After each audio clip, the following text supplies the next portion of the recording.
Hello बच्चों, स्वागत है आप लोगों का हमारे चैनल अगम एजुकेयर पर। बच्चों, जो क्लास 11 से 12th में जो बच्चे आए हुए हैं उनके लिए आज से हम एक सीरीज स्टार्ट कर रहे हैं जिसका नाम आरंभ होगा।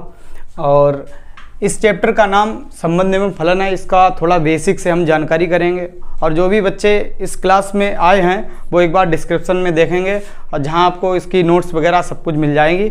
और एकदम स्टार्ट से करेंगे और जो भी डाउट होगा वो आप लोग कमेंट के माध्यम से पूछ सकते हैं, ठीक है। तो यहाँ पर 1A प्रश्नावली स्टार्ट करने जा रहे हैं और सबसे पहले 1A स्टार्ट करने से पहले इसमें हम थोड़ा बेसिक समझ लेते हैं संबंध एवं फलन।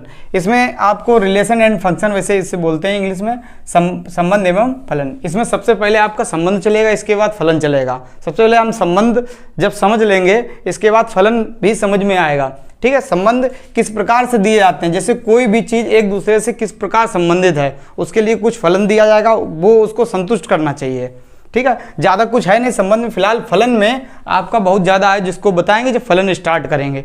संबंध के लिए आप 1A प्रश्नावली आज से स्टार्ट कर देंगे जहाँ से आप संबंध आसानी से समझ लोगे, ठीक है। 1 नंबर का क्वेश्चन इससे पूछा जाता है संबंध से, और फलन में 1 नंबर से अधिक भी पूछा जा सकता है, 2 नंबर 3 नंबर का क्वेश्चन पूछा जा सकता है। लेकिन जब तक हम संबंध अच्छे से समझेंगे नहीं तो तब तक हमें फलन समझ में आने वाला नहीं है, ठीक है। संबंध में आप लोग देखो किस तरीके से संबंध दिया जाएगा, उससे रिलेटिव चीज़ें पूछी जाएंगी और उसको हम सॉल्व करेंगे। तो पहला जो क्वेश्चन है हमारा वो दिया गया है, आपका क्वेश्चन यहाँ पे दिखाई दे रहा होगा। आज हम इसमें जो स्टार्ट कर रहे हैं ये हर्षरूप शर्मा की किताब है। आप अपनी किताब से, क्योंकि एनसीईआरटी में यही क्वेश्चन आपको मिलेंगे, उससे आप देख सकते हैं क्वेश्चन कहाँ होंगे, क्योंकि एनसीईआरटी के जितने भी क्वेश्चन होंगे वो इस बुक में दिए जाते हैं। और एनसीईआरटी का इसलिए स्टार्ट नहीं कर रहे हैं क्योंकि एनसीईआरटी में लिमिट क्वेश्चन होते हैं, यानी ज़्यादा क्वेश्चन नहीं होते हैं। तो इसमें आप अगर क्वेश्चन पूरे कंप्लीट कर लेंगे तो एनसीईआरटी अपने आप ही कंप्लीट हो जाएगा आपका। तो इसमें पहला सवाल आपका दिया गया है, पूर्णांकों में आर इस प्रकार है। आर जो चिन्ह होगा आपका, कहीं पर भी आर दिखाई पड़े उसका मतलब है रिलेशन। क्या है उसका मतलब? रिलेशन, जिसको हम संबंध बोलते हैं। एक आर और आपको मिलेगा जिसको हम कह सकते हैं वास्तविक संख्या, रियल नंबर्स बोलते हैं, ठीक है। आपको इन दोनों में अंतर देखना है, कहाँ पे क्या यूज होगा ये देखना है, ठीक है। तो आर का मतलब जहां भी दिया जाएगा जो रिलेशन को दर्शाएगा, यानी संबंध को दर्शाएगा। आर इस प्रकार है कि यक्स इस प्रकार लिखा होगा बेटा, यक्स आर बाई, और किस प्रकार है वो यहाँ पर ये चिन्ह है, इस प्रकार है कि यक्स बाई का वर्ग है। क्या का वर्ग है। जैसे ये संबंध दिया गया, इस संबंध को नीचे वाली जो चीजें दी गई हैं इसमें ऑप्शन में, ये चीजें सही होनी चाहिए इसके हिसाब से, है ना।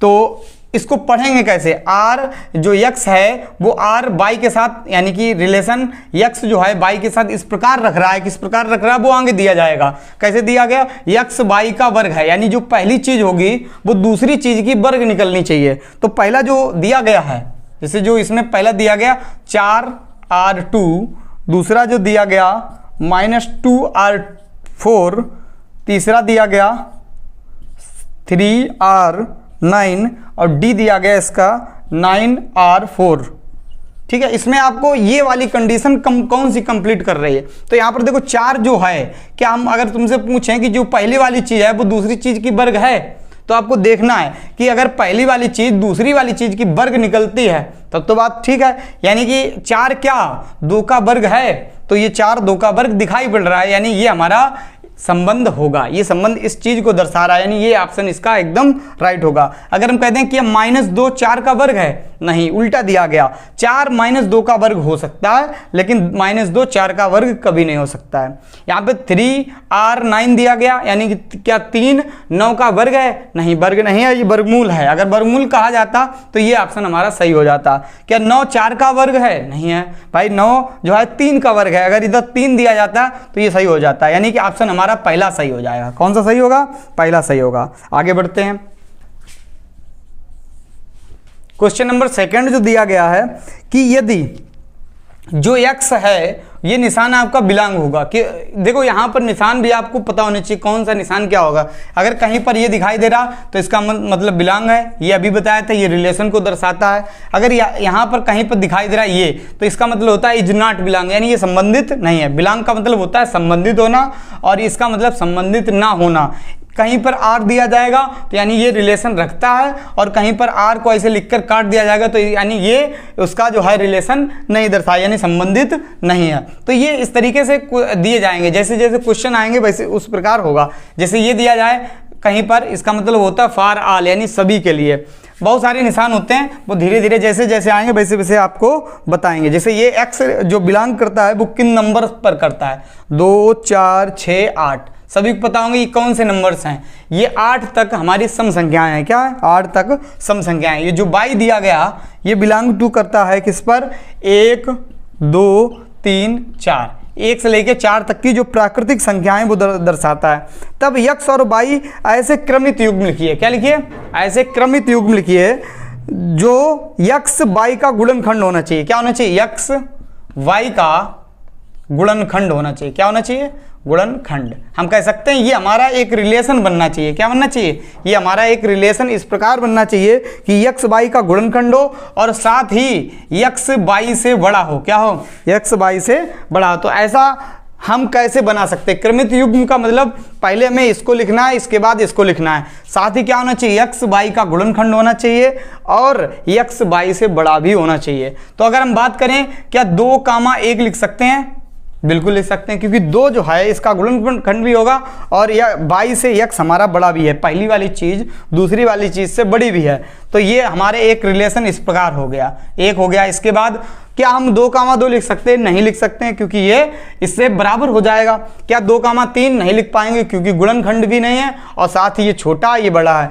2,4 भी नहीं लिख सकते, गुणनखंड जरूर है लेकिन ये छोटा हो गया ये बड़ा हो गया। इसके बाद 4,1 लिख सकते हो, बिल्कुल, एक सभी का गुणनखंड होता है। 4,2 लिख सकते हैं, बिल्कुल लिख सकते हैं। 4,3 नहीं लिख सकते, 4,4 नहीं लिख सकते हैं। इसके बाद 6,1 लिखेंगे, हाँ लिखेंगे क्योंकि ये गुणनखंड है। 6,2 लिख सकते हैं। इसके बाद 6,3 लिख सकते हैं, भाई गुणनखंड का मतलब जिसका भाग पूरा पूरा चला जाए।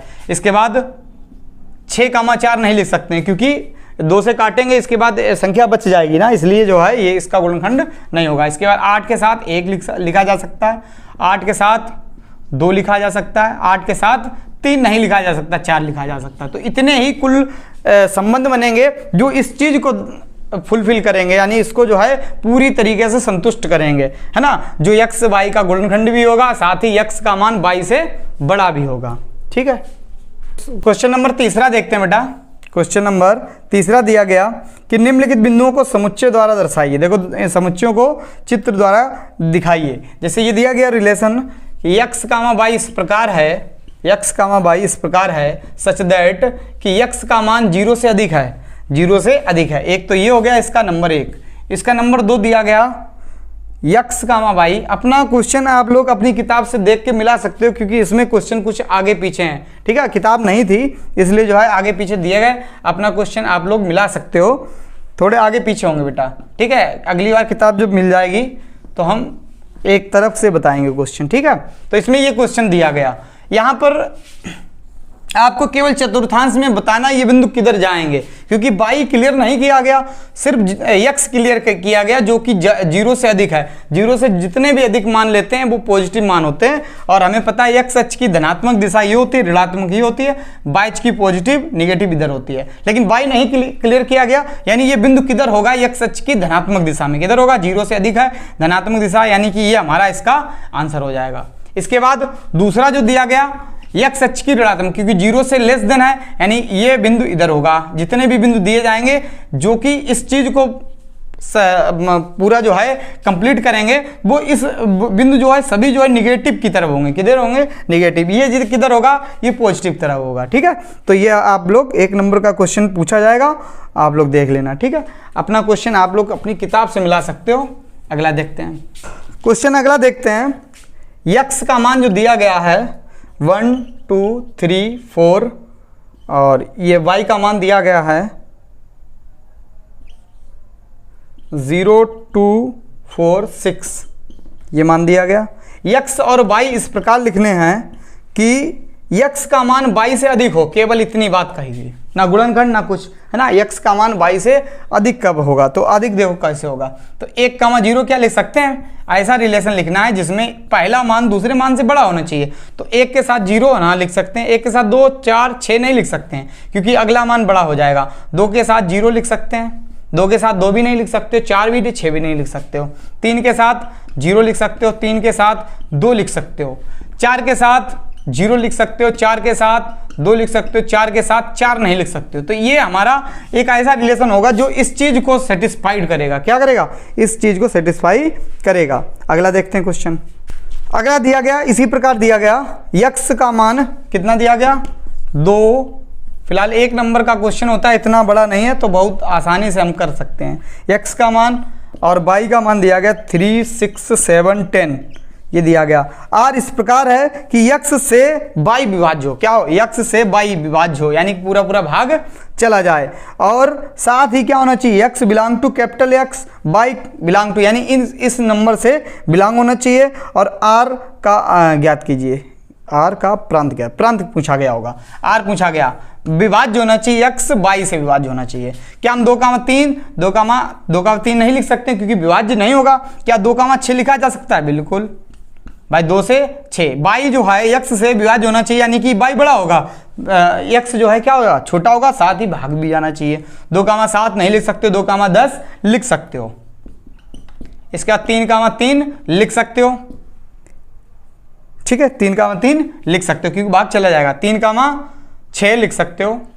3, 7, 3, 10 नहीं लिख सकते हो। 4, 3 नहीं, 4, 6 नहीं, 4, 7 नहीं, 4, 10 नहीं, 5, 3 नहीं, 5, 6 नहीं, 5, 7 नहीं, 5, 10 लिख सकते हो। ठीक है, ये हमारा रिलेशन इस प्रकार हो गया कि दूसरा वाला जो मान होगा y वो x से पूर्णतः विभाजित हो गया, पूर्णतः विभाजित हो गया। अगला क्वेश्चन इंटरेस्टिंग है भाई। देखिए रिलेशन जो दिया गया, इसमें जो रिलेशन दिया गया उस चीज को ये सेटिस्फाई करना चाहिए। x y से इस प्रकार संबंधित है कि ये चीज आनी चाहिए, 2x + 3y = 48 आना चाहिए। क्या आना चाहिए? 48, यानी हल करने पर इतना आना चाहिए। और इसमें मान भी दिया गया, नंबर 1 0R1, नंबर 2 1R2/3 और थर्ड दिया गया 2/3R1 और फोर्थ दिया गया